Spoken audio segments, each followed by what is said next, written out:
On October 6, 2025, Ukraine launched one of its largest drone attacks deep into Russian territory, an operation that struck at the very heart of Russia's military and industrial infrastructure.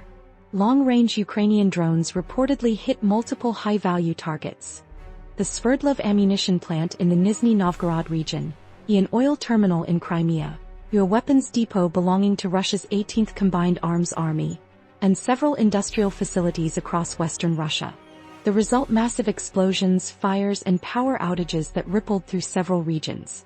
Russian authorities reported intercepting hundreds of incoming drones, but despite those defenses, several still made impact. Independent observers described this as one of the largest Ukrainian drone assaults on Russian soil since the war began. Independent verification of these strikes remains partial. Both Ukrainian and Russian sources confirm that attacks occurred, but they differ on just how effective they were. Ukraine claims major hits and fires at ammunition and oil facilities. Russia, on the other hand, admits to the scale of the assault but insists damage was minor. The Associated Press and the Moscow Times report that explosions, fires, and widespread power outages were documented in multiple regions, suggesting the strikes did achieve some success despite official Russian denials. At least 2 people were killed, one a power restoration worker in Belgorod, the other dying later in hospital. Thousands were left without electricity, over 40,000 at the peak, and around 5,400 still in the dark the following day. In Bryansk, fires broke out at key energy sites including the Clincy power station. In Nizhny Novgorod, an industrial area in Dzerzhinsk was hit, injuring at least one and sparking residential fires. And in Crimea, drone strikes set an oil terminal ablaze. 4 hours, Russian air traffic control restricted flights in several regions, though most resumed by morning. The Kremlin's media response? Muted. Russian state channels largely ignored the attacks, focusing on unrelated domestic stories like local accidents while labeling the drone strikes as terrorist acts. This framing fits the Kremlin's narrative that Ukraine is the aggressor, seeking to derail peace efforts. On Moscow's streets, reactions were mixed. Some dismissed the reports as exaggerated. Others expressed confidence in President Putin's ability to respond calmly and decisively. But on social media, the tone was far more explosive.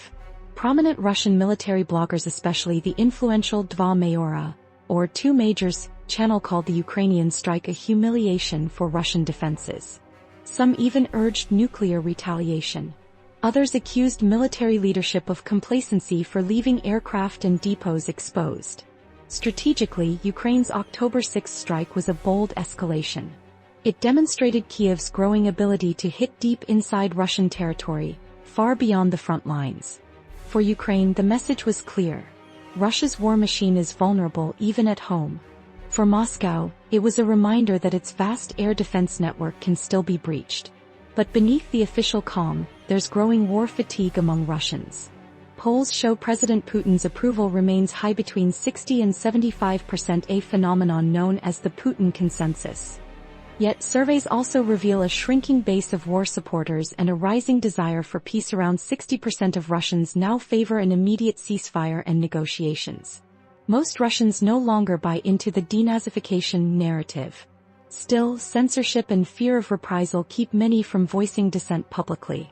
Analysts say today's Russia is loyal not necessarily to Putin's ideology but to his image of control. Behind the scenes, a younger second-tier elite is emerging, while Putin maintains strategic command. There's no visible push for regime change, but speculation about a post-Putin transition is quietly building. Ukraine's October 6 drone strike sent a powerful signal militarily, politically, and psychologically. It showed that no part of Russia is completely beyond reach, and that the battlefield now extends far beyond trenches and front lines. Whether this will push Moscow toward escalation or negotiation remains to be seen. But one thing is certain: the war's next phase will not just be fought over territory, it will be fought over narratives, perception, and endurance.